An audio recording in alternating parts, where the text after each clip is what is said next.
आर्यन खान के खिलाफ कोई चार्जशीट क्यों नहीं हुआ? ऑनरेबल बॉम्बे हाई कोर्ट के सामने मैंने एक एफिडेविट दिया है। एनसीबी के जो डेप्यूटी डायरेक्टर जिनके द्वारा आर्यन खान को क्लीन चीट दी गई थी, उन्होंने व्यक्तिगत कारणों से वीआरएस ले लिया। क्या ये व्यक्तिगत कारण थे या फिर कोई बाहरी दबाव था? उस व्यक्ति के बारे में मैं कोई टिप्पणी नहीं करना चाहता हूँ। अनुराग कश्यप, रणबीर कपूर, अनुष्का शर्मा, मीका सिंह इत्यादि ऐसे बहुत सारे नाम। किन चीजों के लिए इनको फाइन भरना पड़ता है? जो आपने शब्द इस्तेमाल किया, ये व्यक्तियों के लिए दे नॉट सेलिब्रिटी। आप पर एक इल्जाम लगाया गया है कि 2006 में आपने मुस्लिम बनकर शादी की और दोबारा 2017 में आपने हिंदू बनकर शादी की। मेरी मदर मुस्लिम थी। सबसे बड़ा उद्देश्य है कि मैं मेरे राष्ट्र को नशा मुक्त देखना चाहता हूँ। एक दिन में कोई एक डिस्ट्रिक्ट को टारगेट करके एंड आफ्टर दैट एक नशा मुक्ति का सेशन रखता हूँ। मैं चाहूंगा कि आप अपनी टीम का विस्तार बिहार में करें। मैं सपोर्ट करूंगा। ये तो सिर्फ ग्राम्स पकड़ता है, तो क्या छोड़ दूं? क्या बात? तो छोड़ दूं उसे मैं कि एक बच्चा जैसा he was very much addicted और वो भी वीड एंड ये हुक्का एंड वीड उससे एडिक्टेड हो चुका था। एक आप माता को पूछो, एक फैमिली को पूछो कि जहां पर बच्चे उनकी पीड़ित है, उनके घरों में 8,000 किलो नहीं मिलेगा आपको। मैं 8 ग्राम भी पकड़ा और मैंने 8,000 किलो भी पकड़ा। भविष्य में अगर पॉलिटिक्स ज्वाइन करने का कोई आपका ख्याल है? तो देखेंगे आगे क्या होता है। लॉ ग्रेजुएट है आप, ये ख्याल लॉ से फिर आप इधर यूपीएससी की तरफ? UPSC is a very unpredictable service. CBI जब आपके पीछे लगी, कुछ ऐसे एफआईआर में थे शायद 25 करोड़ 18 करोड़ ऐसे कुछ मामले थे। इधर जो पिछले 4-5 वर्षों में ऐसा क्या हो गया कि 9 एजेंसियां आपके पीछे? कुछ गलत नहीं किया है क्या? यही चीज सबसे ज्यादा हिम्मत देती है लड़ने की। ड्रग्स डिमांड को लेकर दीपिका पादुकोण का एक व्हाट्सएप जो था, वो चैट काफी वायरल हुआ था एक टाइम पे, जिसमें वो लिखा हुआ था माल है क्या। देखिए अभी ये जो केस है, सुशांत सिंह राजपूत ड्रग्स केस का पूरा मामला क्या था?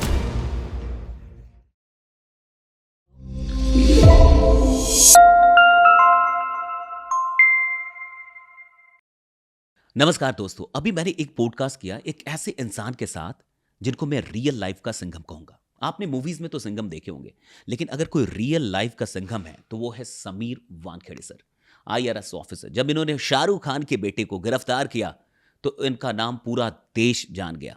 आप समझ के देखिए, ज्यादातर लोग आसान रास्ता चुनते हैं, कठिनाइयों से बचना चाहते हैं, लेकिन एक ऐसा ऑफिसर, एक ऐसा अधिकारी जिसे कोई फर्क नहीं पड़ता है भैया, देश के लिए, जो सच है उसके लिए, जिसे लड़ना आता है। इस पूरे पॉडकास्ट में मैंने कोशिश की है उनके माइंडसेट को डिकोड करने की। एक चैंपियन माइंडसेट, एक वॉरियर माइंडसेट का आखिर राज क्या होता है, सीक्रेट क्या होता है, आपको इस पॉडकास्ट में बिल्कुल वो सीक्रेट मिलने वाला है। इस पॉडकास्ट में बहुत सारे ऐसे आरोप उन पे जो लगे थे, उनका जवाब उन्होंने दिया है, और पहली बार आपको इस पॉडकास्ट में वो जवाब मिलने वाले हैं जो और कहीं नहीं मिले होंगे। बाकी ये पॉडकास्ट आपको सच में बहुत कुछ सिखाने वाला है, इतनी हिम्मत देने वाला है कि आने वाले दिनों में, भविष्य में आप भी राष्ट्र के लिए अपना सब कुछ निछावर करके लड़ना सीख जाएंगे। कैसे ये लोग बनते हैं, कौन सा माइंडसेट, कैसी थिंकिंग, कैसे थॉट्स ऐसे लोगों को क्रिएट करते हैं, ये सब कुछ आपको इस पॉडकास्ट में मिलने वाला है। तो देखिए ये पॉडकास्ट और पूरा देखिएगा। Thank you. स्वागत है सर हमारे पॉडकास्ट में। Vande Mataram. Thank you very much Shashi ji. Thank you so much sir कि आप आए और आपने टाइम निकाला। Thank you very much sir, सबसे पहले हम लोग थोड़ा सा आपके बचपन के बारे में जानना चाहेंगे। मैंने बहुत सारे पॉडकास्ट आपके देखे, इंटरव्यूज़ देखे, लेकिन मैं खुद इस चीज़ को खोज रहा था कि आपका बचपन कैसा था, और यूपीएससी करने का ये जो ख्याल है ये कब आया आपके दिमाग में? बचपन काफ़ी मिक्स्ड, मैं कहूँगा कि मिश्रित रहा है। मेरे जो पिताजी थे वो यूनिफॉर्म सर्विसेज में थे एंड गवर्नमेंट क्वार्टर्स में हमने मेरे जीवन के 24 साल जो मेरे 24 पिताजी साल। को, हाँ बिल्कुल, जो मेरे पिताजी को गवर्नमेंट क्वार्टर्स मिले थे 2006 तक। जब when I join my first service, तब तक मैं गवर्नमेंट क्वार्टर्स में रहा था। सो मैं और मेरी एल्डर सिस्टर, तो हम दो ही थे वहाँ पर।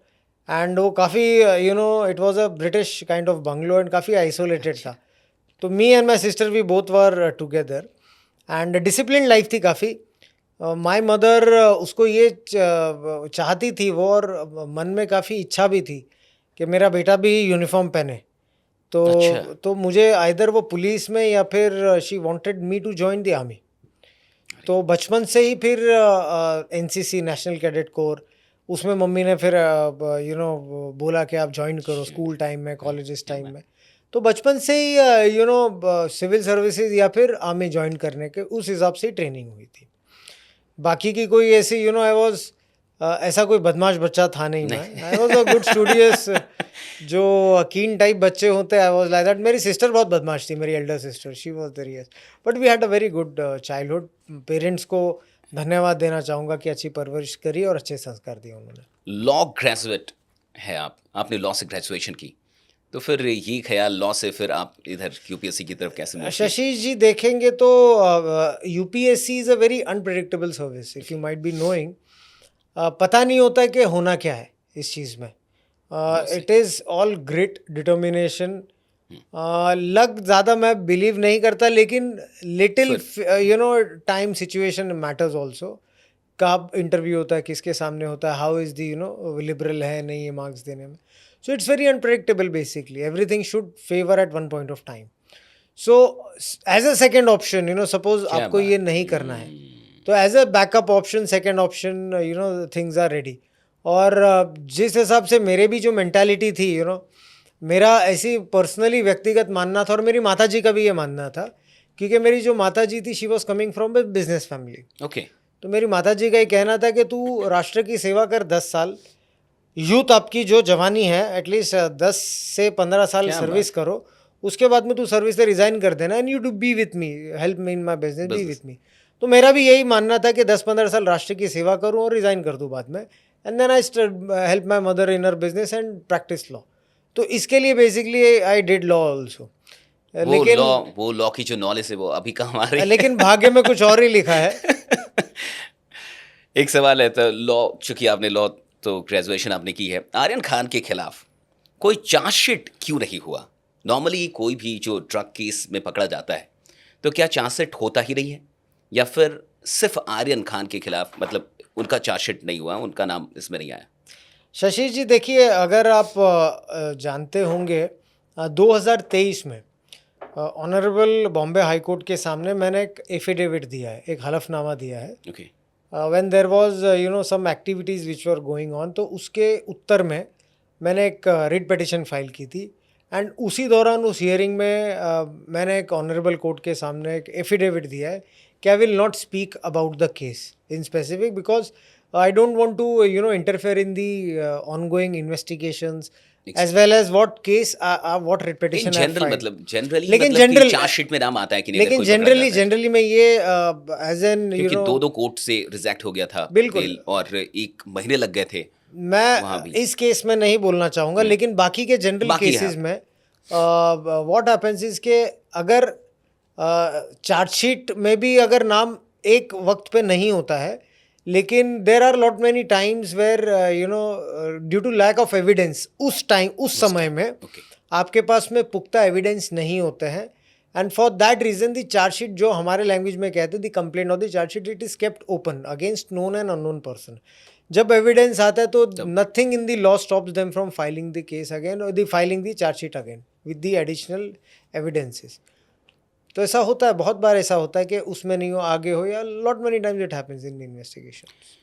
इंडिया टुडे की एक रिपोर्ट में एक खबर छपी थी, एनसीबी के जो deputy director general Sanjay Kumar, जिनके द्वारा आर्यन खान को क्लीन चीट दी गई थी, उन्होंने व्यक्तिगत कारणों से वीआरएस ले लिया।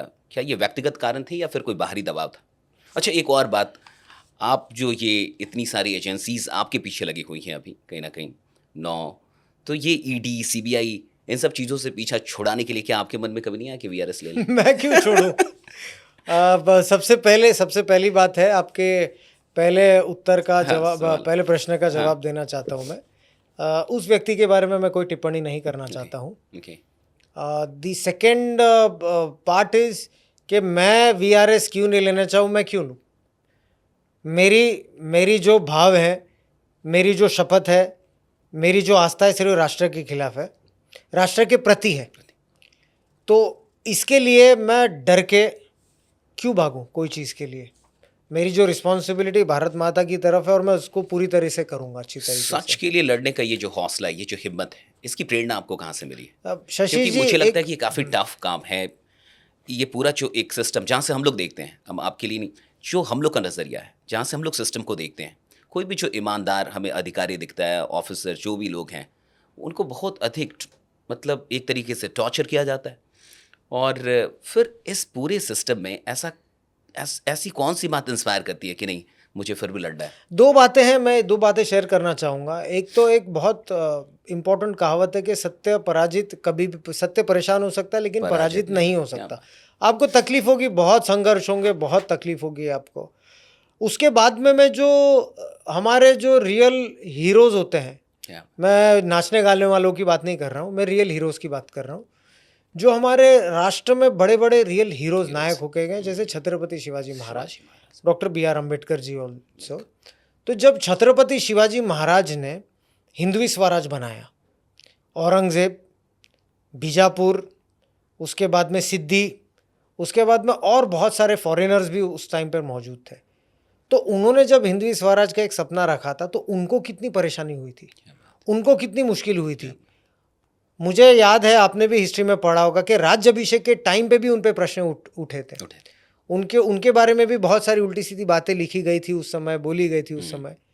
तो उन्होंने अपना सपना छोड़ा नहीं, कभी भी नहीं छोड़ा।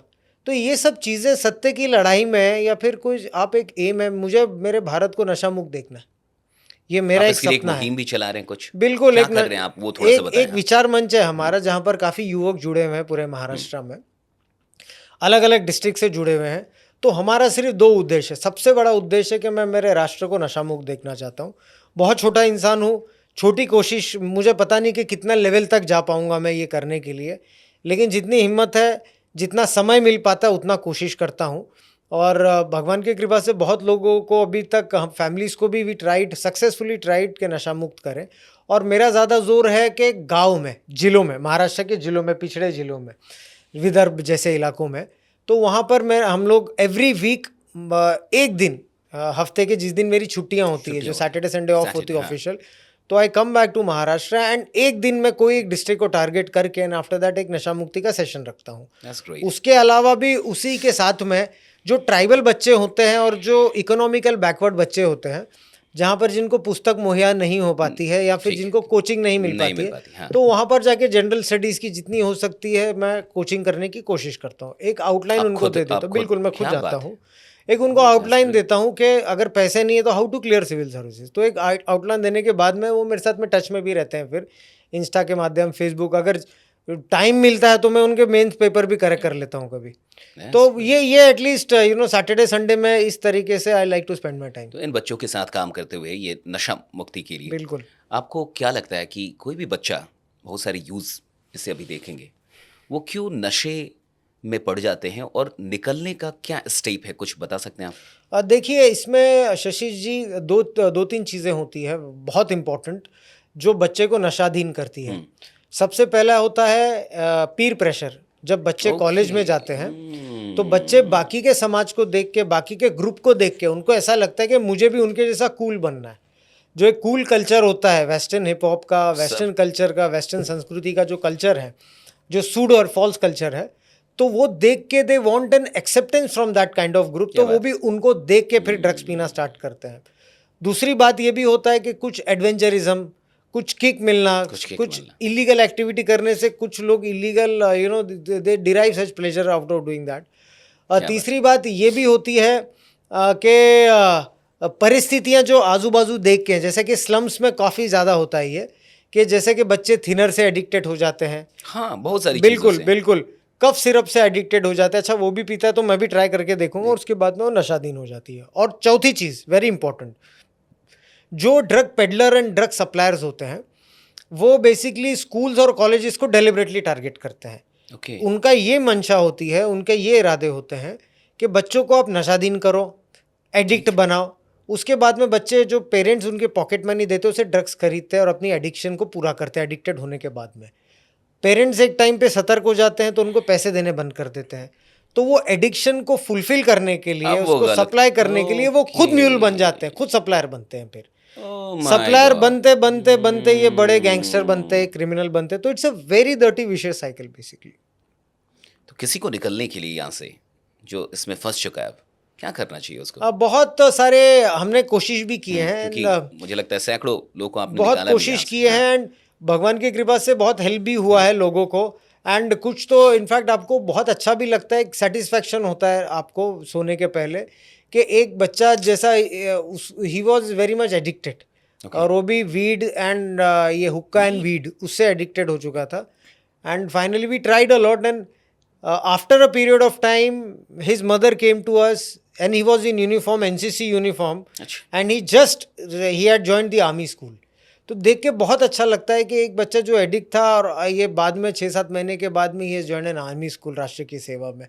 सो बहुत रिहेबिलिटेट भी होते हैं, नशा मुक्ति मंडल्स होते हैं, बहुत सारे रिहैब सेंटर्स होते हैं, इंसान की माली हालत के हिसाब से फ्री में भी होता है। There are those addiction de addiction centres where they charge also.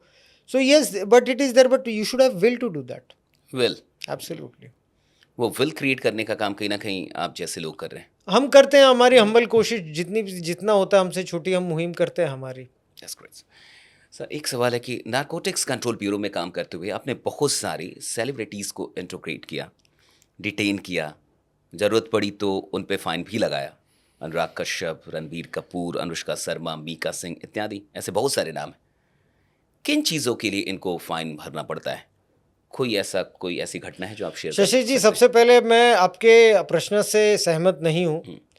जो आपने शब्द इस्तेमाल किया ये व्यक्तियों के लिए, they are not celebrities. First thing, celebrities अगर आप डॉक्टर एपीजे अब्दुल कलाम साहब की बात करें, सिंधुताई सकपाल उनकी मेरी माँ की बात करें, they are celebrities, they are the real asset and gem of the nation.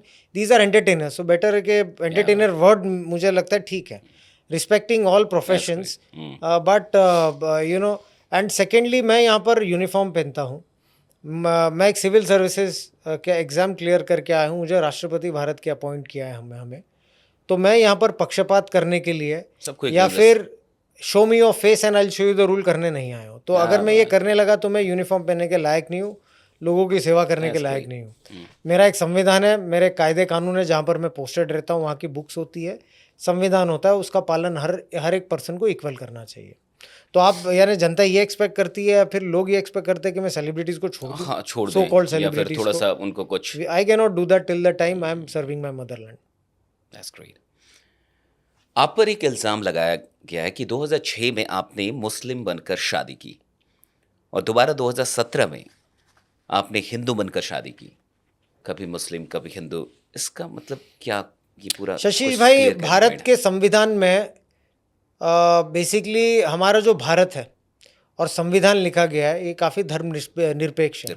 It's a secular country basically. और मुझे बहुत गर्व है कि मैं ऐसे समाज से आ रहा हूँ और ऐसे घर से आ रहा हूँ जहाँ पर मेरे फादर हिंदू बौद्ध समाज से बिलोंग करते हैं, एंड मेरी मदर मुस्लिम थी जो स्वर्गवास हो गया उनका 2015 में। तो एक हिंदू मुस्लिम की यूनिटी और एक हिंदू मुस्लिम के परिवार में मैं जन्मा हूँ, तो मुझे इस बात का बहुत गर्व भी है और अभिमान भी लगता है। तो जब 2016 में मैं, वो प्राइवेट है, लेडी की रिस्पेक्ट मैं बहुत करता हूँ, लेकिन फिर भी आपने ये प्रश्न पूछा तो मेरा दायित्व बनता है कि जनता जाने ये चीज़ को। तो जब मैंने मैरिज 2016 में, मेरी जैसा कि मदर मुस्लिम है, तो मेरे मदर के रिस्पेक्ट में, मेरे मदर के आदर में और मेरे मदर के सम्मान में जो उसकी इच्छा, मैंने उसकी इच्छा पूरी करी। ये तो सिर्फ शादी की बात है। मेरी माँ अगर मुझे अपनी जान भी देने बोलती तो मैं जान भी दे देता। ये तो सिर्फ शादी की बहुत छोटी चीज़ है ये। रही बात दूसरी उसी 2006 में, क्योंकि मैं हिंदू समाज से बिलोंग करता हूँ, तो मैंने एक स्पेशल मैरिज एक्ट 2006 में ही किया है। एक मेरे मदर के बोलने पे, मदर के इच्छाओं के अनुसार किया है, और जो हमारा संविधान कहता है, क्योंकि जब भी स्पेशल मैरिज एक्ट तब होता है जब अलग अलग दोनों कम्युनिटी के हो। तो 2006 में मैंने स्पेशल मैरिज एक्ट में भी मैरिज किया। अभी जब पैदाइशी हिंदू हूँ, हिंदू समाज को, बौद्ध समाज को जब जानता हूँ, तो 2017 में जो मेरी वाइफ है, जो अभी क्रांति जी है, शी इज़ माई वाइफ, तो she also belongs to the same community. तो हम लोग हमारे दोनों कम्युनिटी के हिसाब से हमने मैरिज किया, हिंदू पद्धति के हिसाब से। That's good sir. Aryan Khan drug case के बाद लोग आपकी जाति और धर्म इन सब के सर्टिफिकेट ढूंढने लगे। आप पर आरोप लगा कि मुस्लिम होकर आपने यूपीएससी के लिए शेड्यूल्ड कास्ट का गलत फायदा उठाया, जो कि असंवैधानिक है। क्या था ये पूरा मामला? जैसा मैंने आपको पहले कहा है कि मेरे फादर बौद्ध समाज, हिंदू महार जो हमारी कम्युनिटी है वहाँ से आते हैं। ठीक, पारंपरिक, वो तो कोई छुपने वाली बात है नहीं वो। और मेरी जो मदर है वो मुस्लिम समाज से आती है। तो मैं खुद सरप्राइज था कि हमारे हिंदुस्तान में, हमारे भारतवर्ष में जाति अपने फादर से पहचानी जाती है। आपकी जो पहचान है आपके पिताजी से होती है, ठीक। पैटर्नल सोसाइटी है हमारी। बिल्कुल। तो ये मैं पहली बार सरप्राइज होगा कि मदर से भी आपकी रिलीजन जाने जाती है, तो it was a surprising thing for me. ऐसा होता नहीं है, लेकिन कुछ गंदे प्रकार के व्यक्ति होते हैं जिनको कुछ कंट्रोवर्सी करनी होती है, जिनको कुछ मैलिफाइड इंटेंशंस होते हैं जिनके, तो they try to do all these things. लेकिन उनमें इतना भी कॉमन सेंस नहीं होता कि हमारे भारत में जो पिताजी की समाज होती है, पिताजी की जो कास्ट होती है, वही बच्चे को लगती है। तो ये फ़ायदा मतलब मुस्लिम होकर नहीं उठाया गया था? मुस्लिम तो बिल्कुल भी, Muslim, I am not a Muslim at all, my mother is a Muslim and I respect the samaj also, it's nothing like that, क्योंकि मेरी मदर उस समाज से आती है। लेकिन जब एक व्यक्ति जाना जाता है अपने फादर की जात से, जात और जमात से जाना जाता है, तो मेरे फादर पहले से ही, मेरे पूरे ख़ानदान पहले से ही जो हिंदू बौद्ध परिवार है हमारा, तो उसको मानता है और अभी भी मानता है और मानता रहेगा। रिजर्वेशन को लेके आपके क्या ख्याल है? रिजर्वेशन के बारे में क्योंकि देखिए, इस पे बार-बार इस पे विवाद होते रहता है। बिल्कुल, इट्स अ वेरी और सेंसिटिव हाँ। टॉपिक, और मैं एक सिटिंग अधिकारी, तो उस पर मैं कोई भी पॉलिसी रिलेटेड उस पर कोई कमेंट नहीं करना चाहूँगा, टिप्पणी नहीं करना चाहूँगा। I can understand. Thank you. Sir, IRS में रहते हुए आप NCB में डेपुटेशन पर थे। दोनों सर्विस की सेवा और कार्य प्रणाली अलग-अलग है, तो ये आपकी पर्सनल चॉइस थी या फिर कुछ और? देखिए, इट्स मैं आपको संक्षिप्त में बताना चाहूँगा कि कैसे गए मतलब IRS, NCB में आप? It is IAS, IPS, IRS, these are services, और NCB, फिर customs, GST, DRI, NI, these are departments. Okay, तो कुछ ऐसे डिपार्टमेंट्स हैं जहाँ पर आप डेपुटेशन जा सकते जा हैं। सकते हैं। So I have opted for deputations where jobs are challenging, जो राष्ट्र की सेवा में काफ़ी उच्च स्तरीय जो आपको मौका मिलता है काम करने के लिए, तो आई ऑप्टेड फॉर दैट। वहाँ पर काफ़ी एक 360 प्रोफाइल होती है, काफ़ी टफ सिलेक्शन प्रोसीजर्स होती हैं वहाँ पर। तो इसके लिए I always prefer hard investigating और working against hard core crimes like naxalism, terrorism, then drug, narco terrorism and all those kind of things. तो इसके लिए मैंने फिर मेरे करियर के शुरुआत में, जैसे मैंने आपसे कहा, I was in IB also for some time. उसके बाद सिविल सर्विसेज देने के बाद में I was selected for national investigation agency as an SP, additional SP for lot many years. उसके बाद में भी रहे में यानी। उसके बाद NI, उसके बाद में DRI में I was there as a joint commissioner. फिर NCB में again I came on deputation. So जहाँ पर भी चैलेंजिंग है एंड राष्ट्र की सेवा करने के लिए सर्वोच्च जॉब आपको अपॉर्चुनिटी मिलती है, तो आई ऑप्टेड फॉर दैट। कोई सबसे टफ केस या सबसे, बहुत सारे हुए हैं शशि भाई क्योंकि मेरे। इसके अलावा मतलब एक तो ये ऐसा ही आपका कहीं नहीं। मैंने पॉडकास्ट देखा, आपने कहा कि ये तो कुछ है ही नहीं। ये तो सबसे हाँ, यानी कि ये वन तो ऑफ सबसे, दी हाँ। जो आप लोग, यानी मुझे ये तो कभी ये कभी मेरा हंसी कुछ, आती है वो हाँ। चीज़ पे, कभी कभी आई लाफ एट इट, ठीक है, हर केस है, जो कुछ भी इलीगल एक्टिविटी होती है, you can not make it big और bad. Whatever illegal activities that, it is illegal activity, violation of the act. लेकिन कभी कभी हंसी भी आती है चीज़ पे कि बताना, सब अधिकारी अच्छे काम करते हैं, ऐसा कुछ, I have not done anything out of the box और समथिंग। लेकिन बहुत सारे से अच्छे केसेस में सहभागी हूँ, जैसे 185 kgs गोल्ड एक बार पकड़ा था, 60 करोड़ का वो गोल्ड पकड़ा था। देन वो सबसे बड़ा था शायद अभी तक इन का। लास्ट इन DRI का सबसे बड़ा केस था, लगभग 65 करोड़ का हमने कहाँ पे डोंगरी में पकड़ा था हमने। ओके, वन कैसे सिंगल कैसे शॉट में। मतलब ये हुआ था? इंफॉर्मेशन मिली थी हमें कि गोल्ड भारतवर्ष में आ रहा है, तो कुछ हमारे जो विदेशी दुश्मन हैं, तो उनकी कुछ मंशाएं थी इकोनॉमिक डिस्टेबलाइज करने की। तो इन्फॉर्मेशन आ रही थी, हम जनरली पिक्चर में ही देखते थे, गोल्ड एयरपोर्ट पे तो 10 किलो 15 किलो रूटीन स्मगल होता ही है, पकड़े जाते हैं। लेकिन पहली बार ऐसा लगा, ऐसी इन्फॉर्मेशन है कि 300 किलो 400 किलो गोल्ड एक समय पर आ रहा है। तो स्टार्ट में तो मुझे भी भरोसा नहीं आया चीज़ पे, लेकिन जब उसे वर्कआउट किए तो it was a real information. विदेशी कंट्री से बेसिकली कंटेनर से एक पोर्ट पे आता था, पोर्ट के बाद में then is to go to Dongri basically. Okay. Dongri में ओपन सेल की तरह गोल्ड बिका जाता था। तो आई रिमेंबर वन शॉट में then we had caught around 185 kg। थोड़ा कम्युनली सेंसिटिव एरिया था वो, अच्छा। दोनों संप्रदाय के लोग रहते थे, तो we have to handle it very sensitively such kind of cases. महिला टीम भी थी, बहुत अच्छा काम किया हमारी टीम ने। So it was one of the biggest seizures of gold in the recent times, 50 साल के 50 साल के इतिहास में, साल के इतिहास में। तो nobody speaks of that case, so मुझे कभी कभी हंसी आती है। उसके बाद भी देन आई रिमेंबर एनआईए के दौरान एक बहुत बड़ा हमने केस किया था, पूरी टीम ने इनफैक्ट, जाकिर नायक के अगेंस्ट में हाँ वो बड़ा, हाँ ये क्या था पूरा, मतलब ये पूरा आईआरएफ का एक इस्लामिक रिसर्च फाउंडेशन एक केस था, भारत सरकार ने उसे यूएपीए के under, it was a banned organisation which was creating issues for the nation. So that was also, immediately that was taken under taken off the radar, and all entire team of the NIA did a very wonderful job in that. Raids हुए, searches हुए, seizures हुए, lot many people were brought to the book, और एक message दिया गया कि आतंकवाद या दहशतवाद या ऐसी कोई भी activity will not be tolerated by the home ministry basically. So वो भी एक भाग्य मिला वो उस केस में सहभागी होने का. वो बड़ा केस और था. भी लगभग मेरे करियर में शशि जी लगभग 3,500 केसेस किया हूँ मैंने. 3,500? हाँ, और लगभग 17,000 किलो ड्रग्स पकड़ा हूँ. तो बहुत सारे ऐसे 17,000 किलो, 17 टन ड्रग्स. यस. और ऐसा नहीं है ये और ये जो टैली कह रहा हूँ, ऐसा नहीं कि मेरे कोई जूनियर ने पकड़ा है या उसका क्रेडिट मैं ले रहा हूँ, जो आई एम नॉट टॉकिंग. ये मैं अपनी, हमारी टीम, हमारी खुद की इंफॉर्मेशन नेटवर्क और खुद फील्ड पे जाके मैंने पकड़ा है. सो कभी कभी हंसी आती है मुझे जब लोग क्रिटिसाइज करते हैं, ये तो सिर्फ ग्राम्स पकड़ता है, ये तो सिर्फ ये पकड़ता है. तो I wish they should read all this things before commenting any such things. That's great. Drugs क्या है सर? क्या सभी ड्रग्स इलीगल है या भारत में कुछ लीगल भी है? कोई भी ड्रग्स लीगल नहीं होता है. हर drug is covered, major of the drugs are covered under the NDPS act, which is the narcotics drug and psychotropic substance act.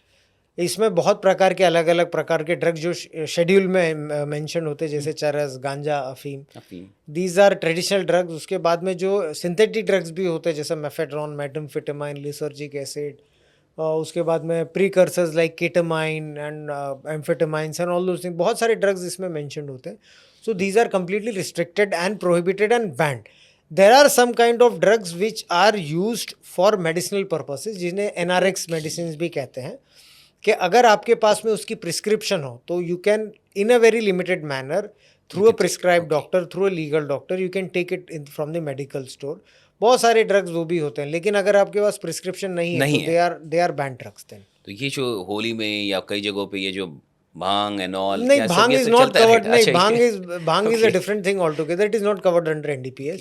लेकिन जरूर गांजा एंड चरस है. गांजा एंड चरस. तो ये आपके माध्यम से क्लियर करना चाहूंगा मैं दर्शकों को कि एनी प्रकार का ड्रग्स, चाहे चरस हो या गांजा हो, consumption is completely illegal, prohibited and stringent penalty is imposed as per law. Sir एक सवाल आपसे कि आप इतने फिट हैं, तो फिटनेस के लिए आप क्या करते हैं?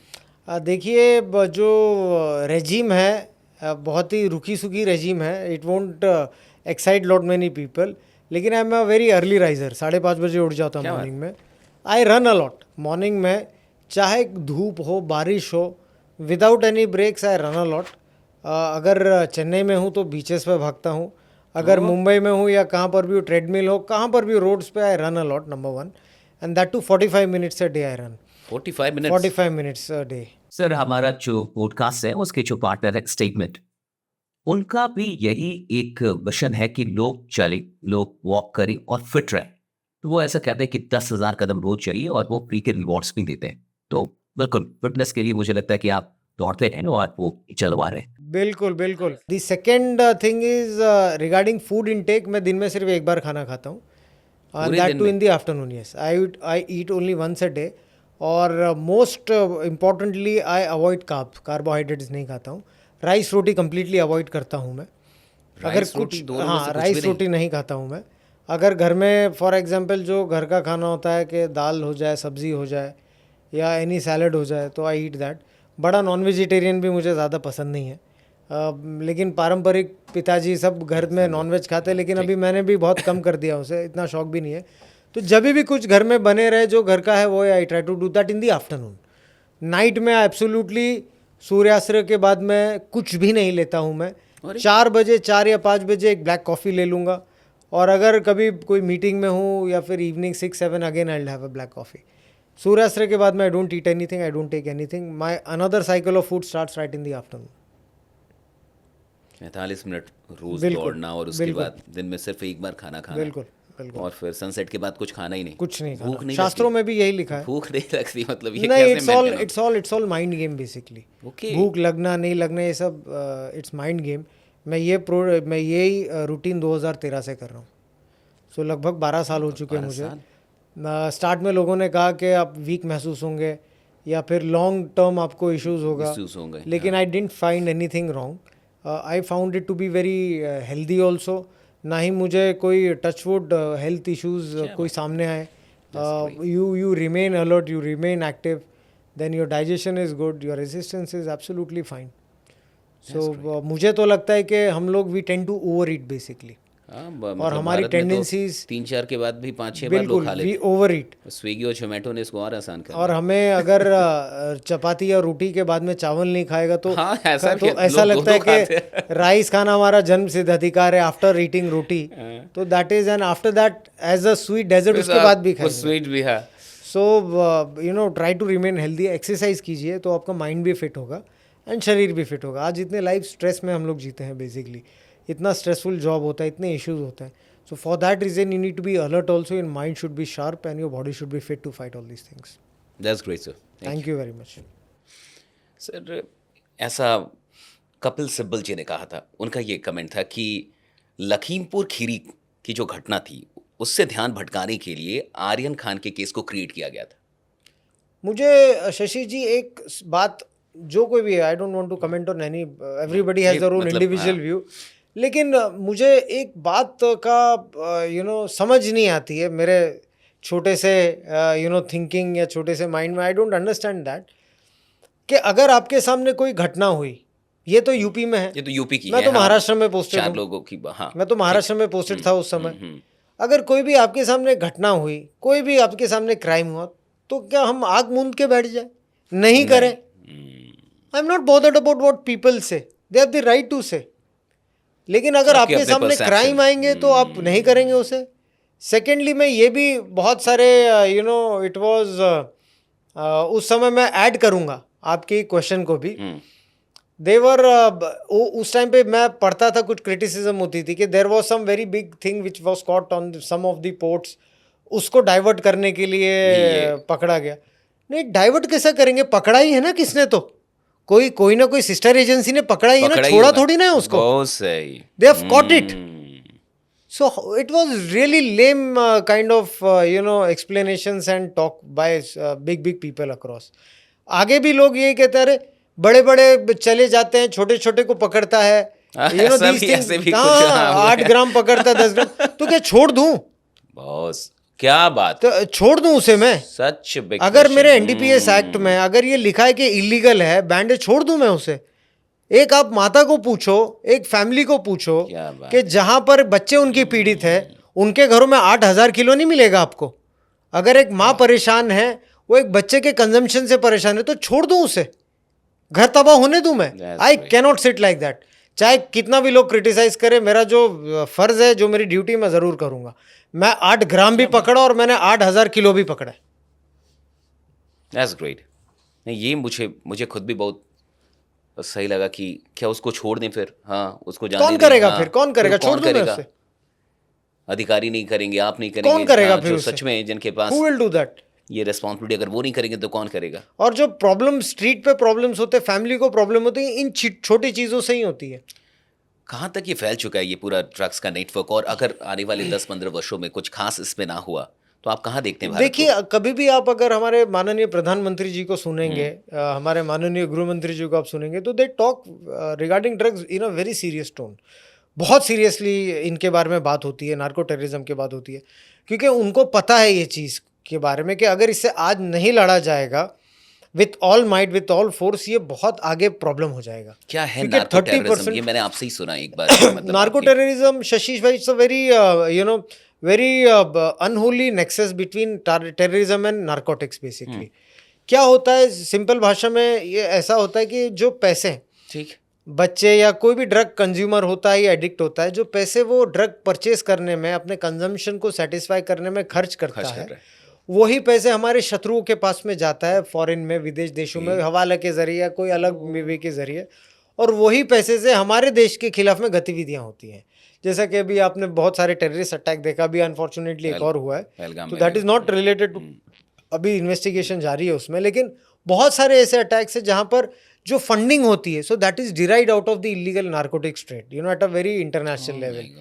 तो हमें अपने आप से एक सवाल पूछना चाहिए, जो बच्चे पीते हैं, जो युवक पीते हैं, कि हम हमारे जेब से हमारे राष्ट्र के खिलाफ ही गतिविधियां होने के लिए, do we want to sponsor that?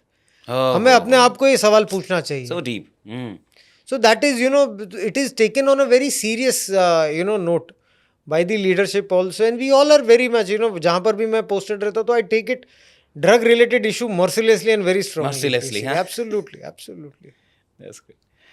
Sir आज थोड़ा सिंपल भाषा में समझाइए कि ये कस्टम टैक्स क्या होता है, और जो कि एक रिपोर्ट के अनुसार आपके नेतृत्व में बहुत सारे, मुझे लगता है कि 2000-3000 ऐसा हाई प्रोफाइल के लोग भी हैं जिनके अगेंस्ट केस फाइल किया गया कस्टम टैक्स पे करने के लिए। उन्होंने नहीं देखिए, custom is a duty imposed by the central government. ये हमारे संविधान में पावर दिया गया है गवर्नमेंट्स को टू रिकवर टैक्सेस। सो उसमें कस्टम ड्यूटी होती है। कस्टम ड्यूटी अगर कोई भी चीज़ आप इंपोर्ट करते हैं, आयात करते हैं, तो उसमें लगती है। परसेंटेजेस अलग होते हैं एज पर द कमोडिटीज़। ये पोर्ट्स पे भी होता है, एयरपोर्ट पे जब आप आते हैं एज अ पैसेंजर तभी भी होता है। तो जब भी आप एयरपोर्ट पे आते हैं तो there is a concept called as free allowance. Okay. अगर आपके पास में मान लीजिए कि 50,000 आपका फ्री अलाउंस है as per today's time, Okay. तो 50,000 की चीज़ आप लेके वैल्यू में आप कुछ भी लेके आ सकते हैं, पर्सनल इफेक्ट आपके लिए, उस पर ड्यूटी चार्ज नहीं होती है। 50,000 के ऊपर अगर कुछ भी चीज़ आप लेके आते हैं तो उस पर एक परसेंटेज होती है ड्यूटी की, जो लेवी होती है। खुद के लिए भी अगर आप लेके खुद आ के रहे लिए हैं, भी लाते हैं तो ड्यूटी लेवी होती है उस पर। उसमें लिकर पे अलग ड्यूटी होती है, और सिगरेट्स अगर आप लेके आएंगे तो उस पर भी अलग ड्यूटी लेवी होती है। अगर आप इसे डिक्लेयर करेंगे तो ड्यूटी होती है। अगर आप डिक्लेयर न किए आपने, और आप बिना डिक्लेयर करके ग्रीन चैनल आपने ऑप्ट किया है, रेड चैनल ऑप्ट नहीं करते हुए, तो there can be, you know, penalties on you, there can be some legal action taken on you. तो वो उसे केस नॉर्मल लैंग्वेज में कहते हैं। अगर स्मगलिंग करता हुआ अगर आदमी पकड़ा गया कमर्शियल क्वांटिटी या कमर्शियल चीज़ों के लिए, जैसे गोल्ड या कोई कमोडिटी, तो उसके लिए फिर अरेस्ट प्रोविजंस भी होते हैं, उसके लिए कठोर कार्रवाई भी होती है। लेकिन अगर कोई नॉर्मल पैसेंजर आ रहा है, ड्यूटी डिक्लेयर नहीं किया, तो उस पर भी कार्रवाई हो सकती है। तो ये केसेस होते हैं मिस डिक्लेरेशन के। कैसे पहचानते हैं, मतलब अच्छा फिल्मों में जो दिखाया जाता है वो नाक से ऐसे करके को सूंघ के, क्या ये सच में होता है या मतलब इसका कुछ देखिए, मैं तो ज़्यादा मूवीज़ देखता नहीं हूँ, ना ही मुझे शौक है, ना ही मैं देखता हूँ, लेकिन बचपन में कुछ देखा था, but it's completely different from what it is shown.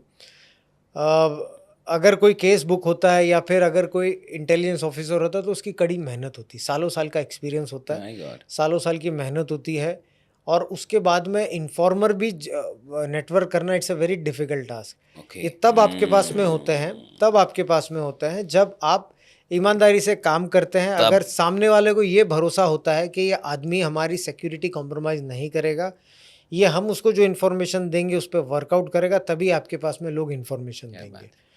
तो एक अच्छा अधिकारी तब होता है जब उसके अच्छे इन्फॉर्मर्स हों और लोग ट्रस्ट करें उस पर कि हमारी इन्फॉर्मेशन कॉम्प्रोमाइज़ नहीं होगी। ये ट्रस्ट जीतना कितना टफ होता है? होता है बहुत। वही कह रहा हूँ मैं कि it's all on the performance.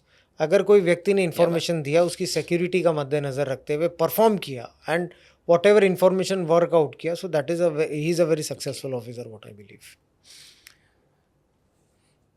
IRS और NCB दोनों के साथ आपने काम किया है, दोनों की कार्यशैलियों में मतलब ज़्यादा चैलेंजिंग कहाँ पे आपको लगा? देखिए, जैसा मैंने कहा कि IRS इज़ अ होम कार्डर, बहुत सारे IRS ऑफिसर अभी भी NCB में कार्यरत है। NCB is a very good agency basically, जहाँ पर it's an apex agency to deal with drug related activities. It is an apex agency. बहुत मेहनती अधिकारी भी हैं, ग्राउंड स्टाफ भी बहुत मेहनती है, डेडिकेटेड है वहाँ पर लोग। तो कभी कभी, यू नो, अधिकारी बिना जान की परवाह करे भी ऑपरेशंस करते हैं। I was fortunate to have a team like that. काफ़ी बार फिजिकल अटैक्स भी हुए हैं नाइजीरियन गैंग से, बहुत बार हुआ है, बहुत बार हमारी टीम भी इंजर्ड हुई। और मुझे गर्व से कहता हूँ कि बिना खुद के बारे में सोचे समझे दे अपने, यू नो, राष्ट्र की सेवा के लिए, नशा मुक्त करने के लिए, they plunged into lot many dangerous places and लोग के पास हथियार भी होते होंगे। बिल्कुल, बहुत हथियार भी हमने सीज किए हमारे वक्त। एंड स्पेशली ये फॉरेन गैंग्स होते हैं, थोड़े वायलेंट होते हैं, तो उन्हें they have some who are indulging into criminal activities, they have scant regards for law. तो ये अटैक भी करते हैं पुलिस और लॉ इन्फोर्समेंट पे। तो कुछ ऑपरेशंस पे हमारी टीम भी गंभीर रूप से भी घायल हुई थी, लेकिन भगवान की कृपा से सब सेफ बाद में हो चुके हैं, and they are very proud and I am also very proud of them. तो उस समय डर नहीं लगता मतलब? डर क्या है, जब जैसा मैंने आपसे कहा कि खाकी एक बार पहना है और राष्ट्र की सेवा करना है। देखिए, मृत्यु तो हर एक इंसान को आनी है, आपको भी आनी है, मुझे भी आनी है। क्या बात, तो 10 साल में आनी, 5 साल में आनी, 20 साल में आनी है, कल आनी है। कोई तो नहीं उसके लिए मैं डर के क्यों जीऊँ, और वो भी राष्ट्र की सेवा के लिए। अगर मेरे सामने अगर जान देने का राष्ट्र के लिए मौका मिलता तो मैं एक बार दूसरी बार सोचूंगा भी नहीं उस चीज़ के लिए। इतना भाग्यशाली कौन होता है, आप बताइए, राष्ट्र के मार्ग में जान देने के लिए। तो मैं तो दूसरी बार सोचूंगा भी नहीं कभी ऐसा मौका है तो। That's great. सब में ये सोच नहीं होती, और भी जो लोग होते हैं, क्या ये भी मतलब कुछ इसका भी पर्सनल नर्चरिंग से या फिर इन्वायरमेंट से, इन सब चीज़ों से लेना देना है? क्योंकि एक ही डिपार्टमेंट होते हैं, अधिकारी होते हैं, लेकिन सब एक जैसे नहीं होते हैं। और मुझे तो लगता है कि वहाँ भी कुछ ना कुछ किसी को ऊपर देखते हुए, आगे बढ़ते हुए, ऐसी प्रॉब्लम क्या वहाँ, मतलब मुझे ऐसा लगता है कि होती है एक जेलसी, एक ऑर्गेनाइजेशनल पॉलिटिक्स हर जगह है। शशि जी, मैं यहाँ पर किसको खुश करने के लिए, किसकी चाटुकरिता करने के लिए, किसको एंटरटेन करने के लिए नहीं आया हूँ। मैं सिर्फ और सिर्फ आंसरेबल हूँ राष्ट्र को और संविधान को। तो मैं तो ना ही मैं किसको खुश करूँगा, ना ही किसकी चमचागिरी करूँगा, भले लोग कुछ भी कहे। कुछ भी कहे। ठीक है, अगर वो एक पॉजिटिव क्रिटिसिज्म है, I take it. Negative criticism है तो मैं एक एंटरटेनमेंट की तरह लेके उसको साइड में कर दूंगा। आपको इन सब चीज़ों से कोई फर्क नहीं पड़ता। आलोचनाएं, आरोप, एब्सोल्युटली। मैं आपसे कहीं आपने बोला कि मैं तो इसको एंटरटेनमेंट 100% ज़्यादा शौक नहीं को एंटरटेनमेंट का। ये मेरी क्रिटिसिज्म, ये जो complaints, inquiry, so I take them as my ये एंटरटेनमेंट। माइंडसेट कैसे आपने डेवलप किया? क्योंकि आज के टाइम में कोई थोड़ा सा रिजेक्ट हो जाता है, किसी चीज़ से हल्का रिजेक्शन मिल गया, आदमी को बहुत प्रॉब्लम हो जाती है। आज के यूथ के भी साथ ये प्रॉब्लम है, हल्का फुल्का भी कुछ किसी ने गलत कमेंट कर दिया, कुछ सुसाइड हो गए हैं इसके लिए, गलत कमेंट के चलते सोशल मीडिया पे, वेरी ट्रू, ट्रॉलिंग के चलते हो गए। Very true. आपके साथ इतना कुछ हुआ, अभी भी आप फाइट कर रहे हैं, तो आपने ये जो माइंडसेट है, इसका क्या सीक्रेट है? कैसे आपने मिल गया मैं सिर्फ उनको ये कहना चाहूँगा कि ट्राई हार्डर। मैं उनको ये मन में बोलता हूँ, या कभी मौका मिलता, रिप्लाई देखने का टाइम होता नहीं होता, ना देखने का टाइम होता है, लेकिन कभी कभी लोगों को लिख देता हूँ कि ट्राई हार्डर, एंटरटेनिंग मी मोर, ट्राई हार्डर, जितनी हिम्मत है। और उसके बाद में भी कुछ गलत प्रकार के लोगों से भी बहुत सामना हुआ है करियर में। रिसेंटली भी कुछ गंदे प्रकार के लोगों से भी हुआ है। तो कब ऐसा ही पढ़ते पढ़ते, बचपन में भी पढ़ते पढ़ते बहुत सारी कहानियाँ सुने। हमारे भारतवर्ष में ही बड़े बड़े लोग आके गए हैं। तो अगर आपको याद होगा, एक आपने कभी पढ़ा होगा बैटल ऑफ पवनखिंड, आपने कभी पवनखिंड की लड़ाई हुई थी 1660 में बेसिकली। छत्रपति शिवाजी महाराज जो थे उसमें, तो वहाँ पर उनको घेर लिया था। एक सिर्फ शॉर्ट में आपको कहूँगा मैं, 1660 में 13 जुलाई, तो उस दौरान छत्रपति महाराज को पावनगढ़ में उनको घेर लिया था। उनको पावनगढ़ से विशालगढ़ में जाना था, क्योंकि घेराबंदी हो चुकी थी। एक जगह सिद्दी मसूद ने उनको पूरा घेर लिया था, दूसरी जगह पे औरंगज़ेब का जो मामा था या कज़िन उसका था, शाइस्ते खान, वो पुणे में कैंप कर रहा था अटैक करने के लिए छत्रपति शिवाजी महाराज पे। शिरकेज थे वहाँ पर, जो विशालगढ़ जहाँ पर ही जाना चाहते थे छत्रपति शिवाजी महाराज, तो उन्होंने, शिरके नहीं, सुरवेज, तो उन्होंने वहाँ पर घेराबंदी कर लिया था। तो छत्रपति महाराज पूरे घिर चुके थे पूरी तरीके तो जब उनको स्वराज्य के लिए तोड़ के, बंदिशें तोड़ के जाना था, तो उस समय एक वीर था जिसका नाम था बाजी प्रभु देशपांडे, वीर मराठा था एक। तो उनके ये एक स्ट्रॉन्ग मराठा जनरल थे। तो 600 की सेना थी, सामने 10,000 की सेना थी, और इनके पास में 600 की सेना थी। ये फिर भी घेराबंदी करके निकले रात में। उसके बाद में जब ये पता चला कि 10,000 की फौज आ रही है छत्रपति शिवाजी महाराज के पीछे, और 600 सोल्जर सिर्फ बाकी है उनके पास, तो उसमें भी बाजी प्रभु देशपांडे ने ये कहा कि छत्रपति जी आप आगे जाइए, मैं रोकता हूँ लोगों को, मैं 10,000 को रोकता हूँ मेरी 300 लोगों के साथ में। तो उन 300 ने 10,000 को रोका। 18 घंटा उन्होंने लड़ाई करी, मरते मरते लड़ा उन्होंने। तो जब तक छत्रपति शिवाजी महाराज विशालगढ़ जब तक पहुँचे नहीं, ये लड़ते गए। अरे तो जब ये हिंदवी स्वराज के लिए लड़ते गए, मैं तो बहुत छोटा चीज़ हूँ। तो मुझे लगता है कि एक प्रॉब्लम आई है राष्ट्र के लिए, 1000 और आने दो, 1000 ऐसे लोग आने तो मैं 1000 को झेलूंगा अभी। हिस्ट्री में जो आपका इंटरेस्ट है बिल्कुल वहां से एक बड़ा इंस्पिरेशन मुझे ऐसा बिल्कुल लगता है कि बिल्कुल आपके पास बिल्कुल। तो वही मुझे लगता है, ये तो छोटे, ये जो सब प्रॉब्लम्स होती हैं, जो कंप्लेंट्स होती हैं, जो मेरे पीछे लोग लगते हैं, तो आई आई मैं मतलब एक नहीं हज़ारों, अभी अब मैं उधर के उधर ही खड़ा हूँ। यानी हर इंसान को हिस्ट्री पढ़ना चाहिए, मुझे तो आपसे मिलकर लग एब्सोल्युटली रहा है। हाँ? Absolutely absolutely. भविष्य में अगर पॉलिटिक्स ज्वाइन करने का कोई आपका ख्याल है, या फिर युवाओं को, जो अच्छे लोग हैं, जो यूथ्स हैं, क्या उनको पॉलिटिक्स में आने की सलाह देंगे आप? और देखिए, अगर राष्ट्र चलाना है तो definitely people should join, good kind of people should join electoral politics, जो पढ़े लिखे हों, जो समझदार हों, जो ये जात धर्म जातिवाद ये सब चीज़ों से बहुत दूर दूर हो, हो बहुत सिर्फ से। राष्ट्र की डेवलपमेंट के बारे में सोचे, अच्छी एडमिनिस्ट्रेशन गवर्नेंस के बारे में सोचे, तो those people should definitely come in and join and give a good governance to the people. तो ये तो मंशा रहेगी। शुरुआत हुई है अभी, लेकिन वी रिक्वायर, हमारे भी बच्चे हैं, हमें तुरंत डेवलपिंग कंट्री से एक डेवलप कंट्री बनना है। तो definitely I would love and I would request good people to join in political electoral politics. तो देखेंगे आगे क्या होता है, मगर भाग्यवान होंगे तो इसी जन्म में देखेंगे कि हमारा देश डेवलप कंट्री हो गया। बिल्कुल, मुझे लगता है कि अब थोड़ी सी सोच बदल भी रही है बिल्कुल। और अच्छे लोग पॉलिटिक्स आ चुके हैं, आ भी yes। रहे हैं। ये जो बिल्कुल। एक डर का सिर्फ एक जो माहौल बनाया गया है कि मतलब पॉलिटिक्स काफी टफ है, लाइक वो मुझे लगता है सिर्फ अच्छे लोगों को डरा के रखने डरा के के लिए रखने के लिए। वेरी ट्रू, इट्स तो जब नथिंग वो- लाइक दैट। हाँ। राष्ट्र की सेवा कीजिए, अच्छे लोगों को आना चाहिए। आना चाहिए। सर, किसी भी केस की मतलब की जांच की शुरुआत कैसे करते हैं आप, या इन्वेस्टिगेशन में आने वाली कौन सी चुनौतियां होती हैं, मतलब और क्या क्या चैलेंजेस आते हैं जब आप देखिए, इन्वेस्टिगेट चैलेंजेस कर एंड रहे होते चुनौती की अगर बातें करेंगे ना, तो सी हर चीज में देर आर स्ट्रगल लाइफ में भी। तो बेसिकली आपका ये एटीट्यूड ही पहले चेंज होना क्या चाहिए बात कि you should not be a loser and crying baby. Basically challenges हर चीज में आती है, लेकिन कोई भी, किसको ये नहीं पसंद है problems, you come out with a solution and solve it. क्या बात। You tell us, you come out with a solution. Don't cry, I cannot do this, I cannot do that. Don't cry. Nobody likes crying people out here. Come out with a solution and have the guts to do that. Secondly, अगर investigation की आप बात करें तो generally investigation start होता है कोई information से, किसी कोई इन्फॉर्मेशन कोई क्रेडिबल इन्फॉर्मेशन हो। और इन्फॉर्मेशन भी ऐसा नहीं होता कि कोई भी आपके पास में आ जाए और आप जैसे देखते हैं चैनल्स वगैरह पे कि तुरंत गाड़ी में बैठ के, ऐसा भी नहीं होता है। उसको प्रॉपरली वेट किया जाता है, क्योंकि कोई इनोसेंट पर्सन को भी तकलीफ नहीं हो। For that reason it is waited, उसका बहुत सारा स्टडी होता है, डॉक्यूमेंटेशंस होते हैं। उसके बाद में अगर क्रेडिबल लगता है, then legal action is launch और whatever execution is done. उसके बाद में अगर कोई क्राइम हो जाए या घटना हो जाए या फिर कोई रिकवरी हो जाए, सीजर हो जाए, उसके बाद में पंचनामा होता है।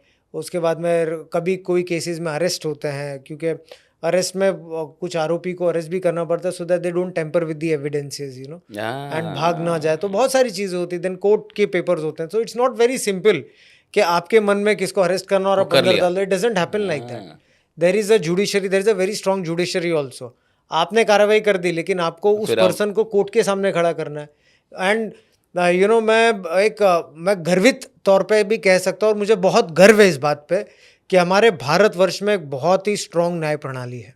क्या बात। अगर और हमारे जैसे अधिकारी जो सच्चाई के साथ में, और बहुत सारे अधिकारी हैं जो सच्चाई की राह में लड़ते हैं, बिल्कुल फाइट भी करते हैं, जिनको तकलीफें भी आते हैं, तो वो सिर्फ और सिर्फ एक बहुत ही ईमानदार, न्यायप्रिय न्याय प्रणाली के वजह से जीवित है, और उनकी वजह से वो सम्मान से और जीते हैं और आगे बैठते हैं। मैं तो ये भी कहूँगा कि मैं आपके सामने बैठ के बात कर रहा हूँ सिर्फ और सिर्फ हमारी न्याय प्रणाली जो इतनी भक्कम है और इतनी ईमानदार और अच्छी है।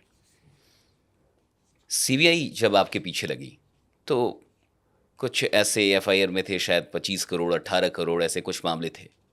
देखिए, जैसा कि पीछे लगने की बात नहीं है, बट वो उनका दायित्व बनता है। Exactly. I respect all the agencies, क्योंकि उसका मैं खुद एक भाग बन चुका हूँ बहुत सारे अलग अलग एजेंसीज का। आई अंडरस्टैंड नो डाउट कि इन चीज़ों में क्या होता है।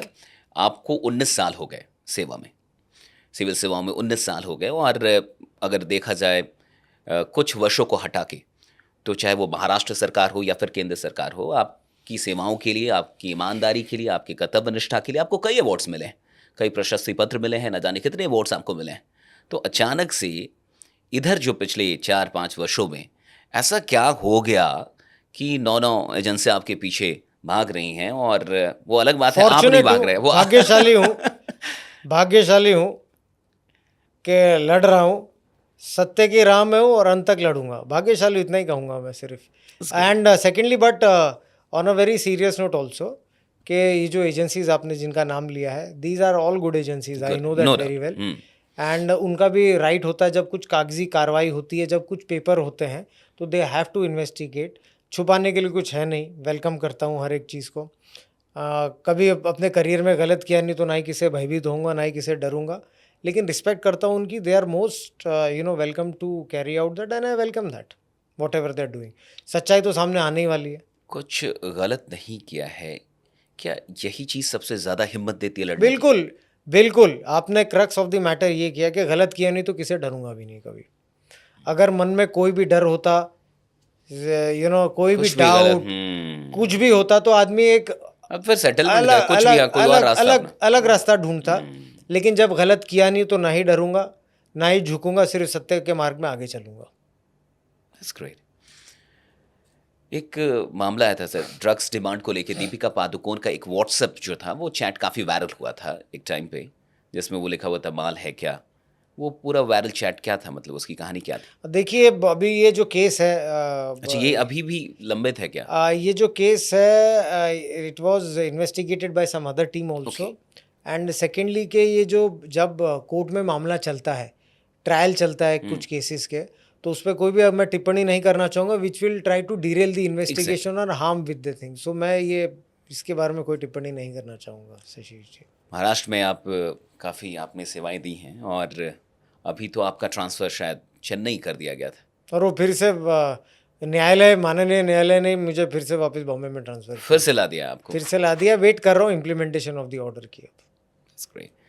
ये जो ड्रग्स पार्टीज़ हैं, मतलब एक हम लोग यहाँ सुनते हैं, हमने तो देखी कभी नहीं है कि ड्रग्स पार्टीज़ होती हैं, तो इसमें जो बायर और सप्लायर की जो एंट्री है, ये कैसे होती है, मतलब इसका ये प्लान कैसे होता है ये सब? देखिए, कुछ और क्या ये सच में होती है ड्रग्स पार्टीज? एब्सोल्युटली होती है। हमने काफ़ी बस्ट भी की थी इसे।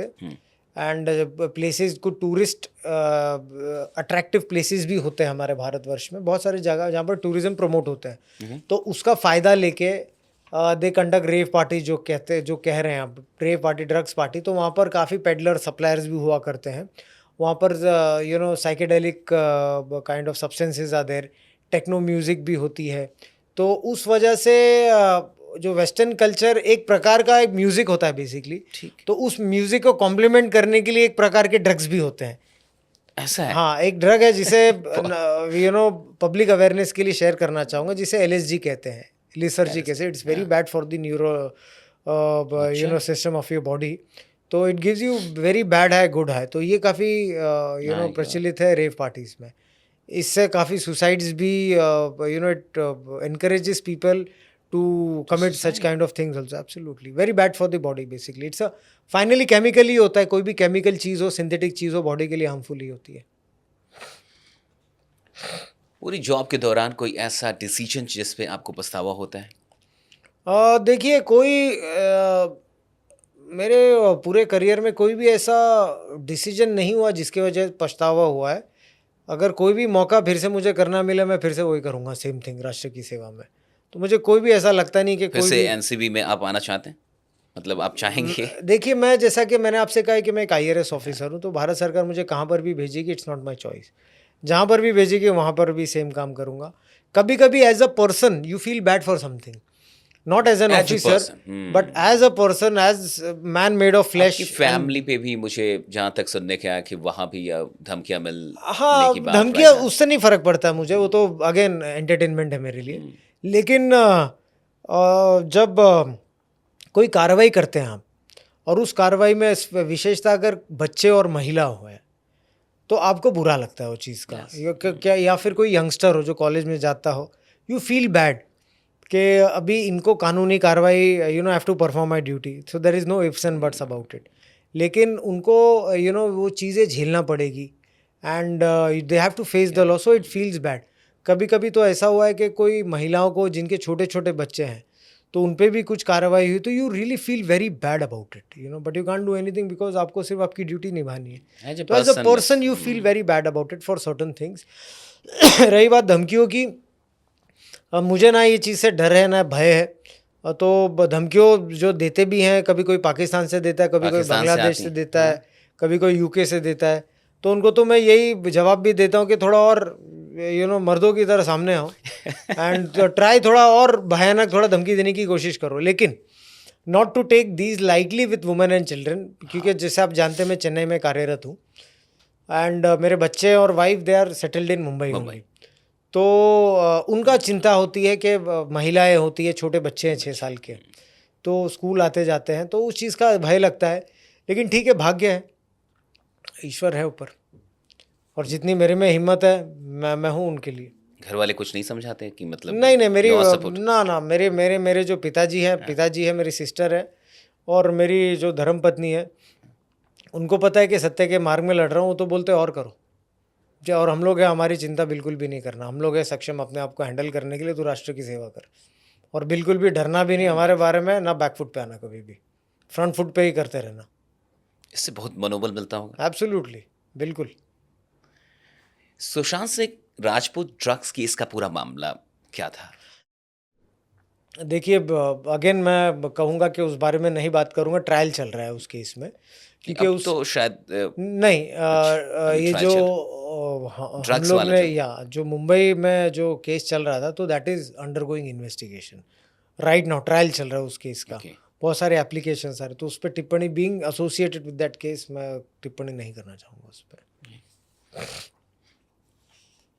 अमेजन, फ्लिपकार्ट और ऑनलाइन डिलीवरी प्लेटफॉर्म्स जैसे जो एप्स के माध्यम से कभी ड्रग सप्लाई का कोई केस सामने आया है? बहुत ये तो नाम नहीं है, नाम नहीं लूँगा, बहुत सारे प्राइवेट कुरियर्स भी होते हैं।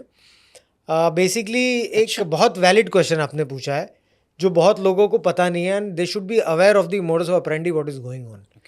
तो इसमें जो डार्क वेब होता है, एक बहुत ही अलग प्रकार, we all know dark web क्या होता है।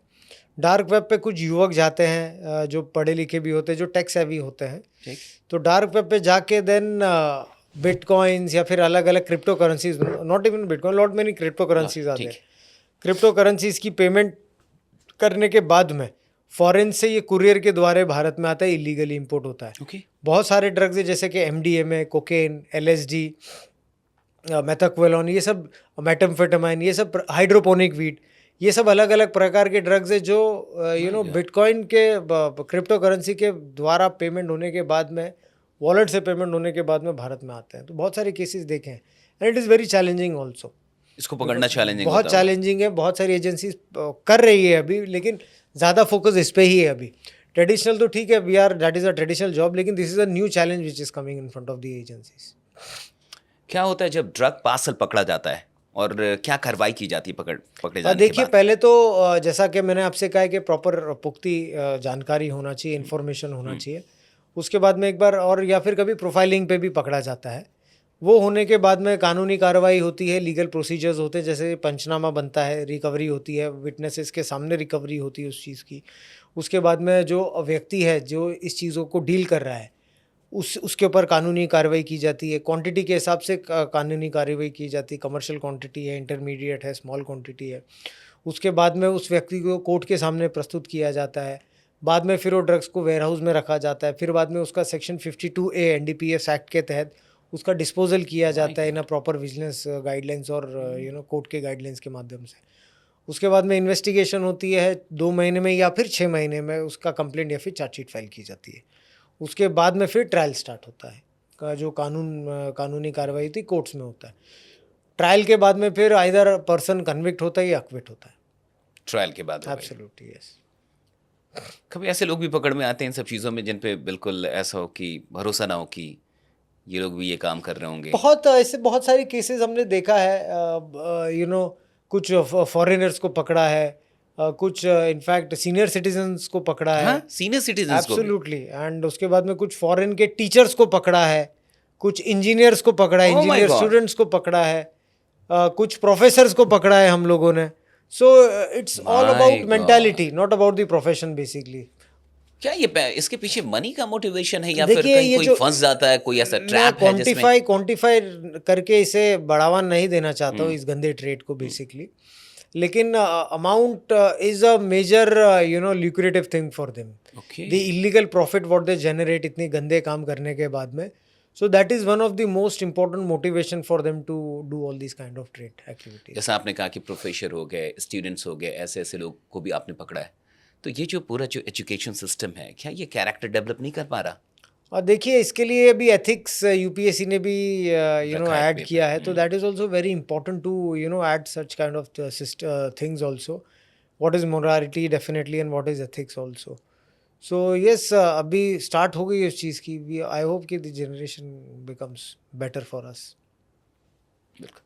सर, नेपाल, म्यांमार, पाकिस्तान, अफगानिस्तान देशों से भारत में ड्रग्स की एंट्री होती है. हालिया समय में भारत ड्रग्स का एक ट्रांजिट पॉइंट बनते जा रहा है. अगर ऐसे ही सब कुछ चलेगा तो फिर क्या होगा आगे 5-10 देखिए वर्षों में? अनफॉर्चुनेटली जो हमारा क्या मेट्रोपॉलिटन आता है इन सब सिटीज़ है, देशों से, मतलब? हमारा जो मेट्रोपॉलिटन सिटीज़ है, हमारा जो राष्ट्र है, इसमें अनफॉर्चुनेटली कुछ ड्रग्स उगते भी हैं, अच्छा. कुछ इलीगली मैन्युफैक्चर भी होते हैं, कुछ बाहर से भी आते हैं.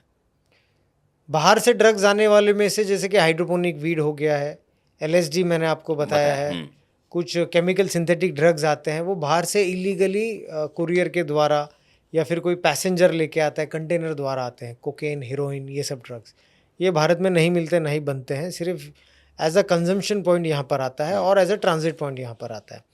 कुछ ड्रग्स ऐसे होते हैं जो इलीगली यहाँ पर छुप छुपा के बनाए जाते हैं, जैसा कि एफिड्रिन एक प्रीकर्सर केमिकल है जो अलग चीज़ों में भी यूज़ होता है, ये बनाए जाते हैं यहाँ पे? बनाए जाते हैं. मेफेड्रॉन है, मेटम्फेटामाइन है, तो ये इलीगली किचन लैब में कभी बनाए जाते हैं, कभी फ्लाई बाय नाइट फैक्ट्रीज बनाते हैं इसे इलीगल तौर पे, तो उस पर भी कड़ी कार्रवाई होती है. फिर ऐसा कुछ आप लोगों ने पकड़ा है, मतलब? बहुत, ये तो रूटीन है बेसिकली एजेंसीज के लिए कि इंपोर्ट करते हुए भी पकड़े गए ड्रग्स और फैक्ट्रीज बनाते और हुए लैब्स भी बस्ट हुए हैं.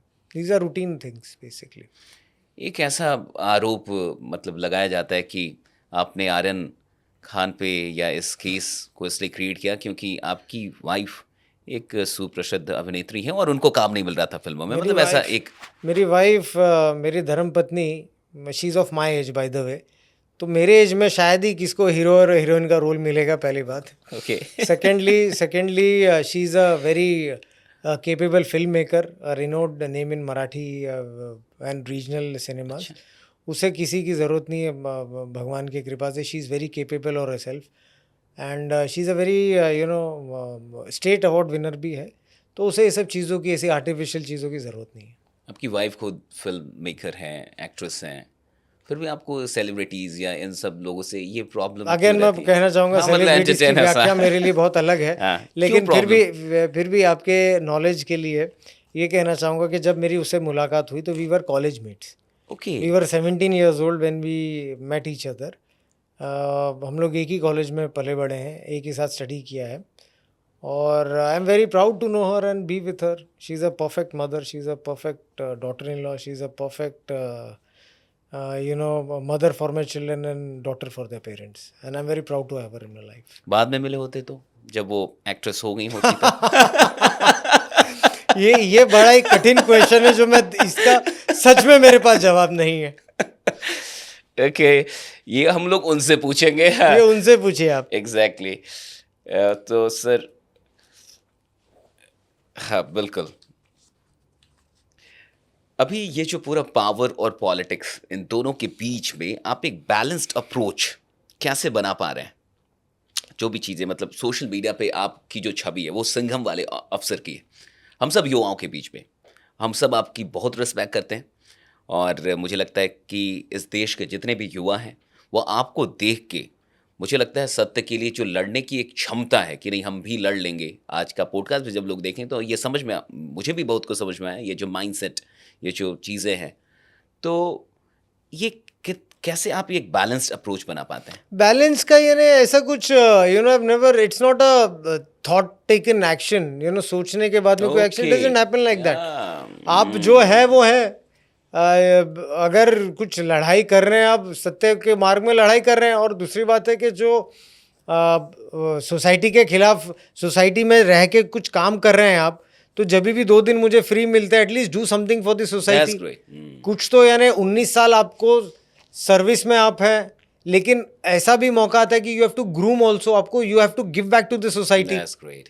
बच्चों को आप ग्रूम कीजिए, बच्चों को आप IAS IPS बनाएं, उनके घर परिवार, अगर एक गरीब बच्चा अगर IAS IPS बनता की है दुआएं हैं आपके साथ। तो फिर उसका घर समृद्ध हो जाता है।